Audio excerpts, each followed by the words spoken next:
Hey guys, I'm Sean. This is the deck I'm going to be recording with this week. I know I've been away from YouTube for a while. I'm sorry about that, and thanks to all you new subscribers.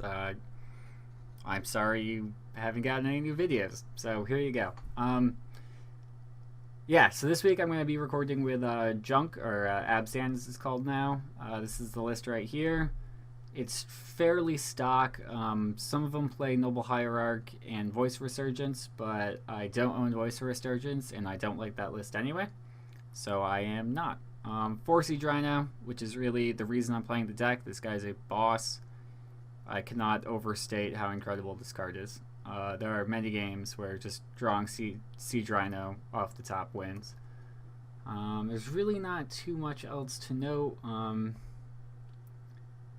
Yeah, the rest is pretty standard. For your spell lands, I'm playing a Gavany Township just because it's another card that easily takes over the game, and Vault of the Archangel, which is just absolutely insane with Lingering Souls. I do have the full playset of Lingering Souls. The card is extremely good in so many matchups.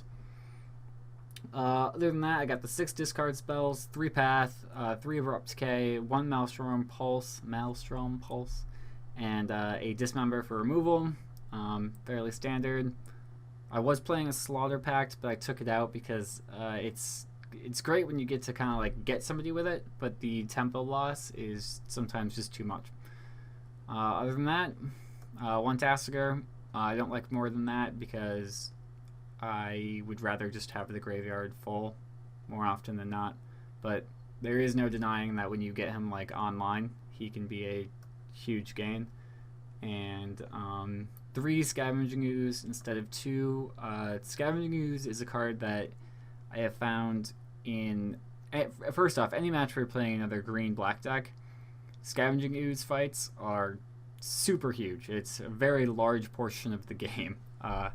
So I find that having 3 instead of 2 is preferable because I'm really never disappointed when he shows up. He does a lot of strong work. Yeah, and that's about all there is to say about the deck. Let's have a look at the sideboard. Let's see. 3 Stone of Silence, for obvious reasons, Affinity. I'm playing a Damnation, a Niles. Oh, that's not the card I wanted. There we go. Engineered Explosives for removal. Engineered Explosives, I'm kind of on the fence about it. Sometimes it's amazing, sometimes it really lets me down. Damnation is nuts. It's just really great. Over here we have 2 Choke and 2 Feed the Clan. The Feed the Clan is for obviously for the burn matchup. It's probably some of the best life gain that's been printed in a long time. And if you hit like a Siege Rhino then a Feed the Clan, or like a big Tarmogoyf then a Feed the Clan, the game is just over for burn. They don't have the time to draw out of it. There's a lot of Delver running around still, and there's a lot of Grixis Control running around, so if you can get him with the choke, you usually win. Not always, but usually. I've actually played against the Grixis decks have pretty much been non-stop online for months now. I'm so sick of them. I cannot overstate how much I seriously hate that deck. But it's good, and it's cheap enough that a lot of people are picking it up, so you want to pack something for that. Fulminator Mage is good in a lot of matchups. He obviously helps a lot in the Tron matchup, but there's really a lot of times where if you are on the play, you can side in 1 or 2, just because you're going to hit 3 lands while they're still on 2 lands, so you can set them back a land, and now you're on 4 lands and they're on 2 lands, which is just such an advantage. He's less good on the draw, but in the matchups where you want him like Tron, you're obviously going to put him in the deck anyway. Nile Spellbomb, just because being able to remove a graveyard and draw a card is pretty damn great. And this is a card I've been testing. I haven't gotten to really cast a lot yet, but it is Wheel of Sun and Moon. Basically, anytime your opponent would put a card into their graveyard, it goes to the bottom of their deck instead.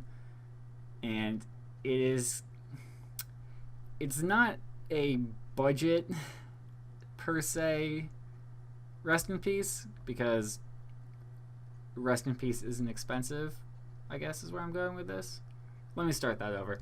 it's different from Rest in Peace, and the reason I chose it is because I don't want to have to side out the Tarmogoyfs, so I'd like to be able to keep one graveyard completely intact, but that graveyard being mine. So Wheel of Sun and Moon stops them from getting more cards to delve. So you lose that aspect where whatever's in their graveyard already stays, but if they're trying to cast multiple delve spells, which is often the case with these Grixis decks, they can cast the first one, but they can't cast the second one. So if you can deal with the first Gurmag Angler, you don't have to go against, 2 more Tassigurs, at least for a while. So I haven't gotten to cast it a lot yet, but we'll see. Maybe it comes out, maybe it's just terrible. I don't know. I'm going to try it out. Alright. So that's the deck, and I will see you guys in the matches. Thank you for watching.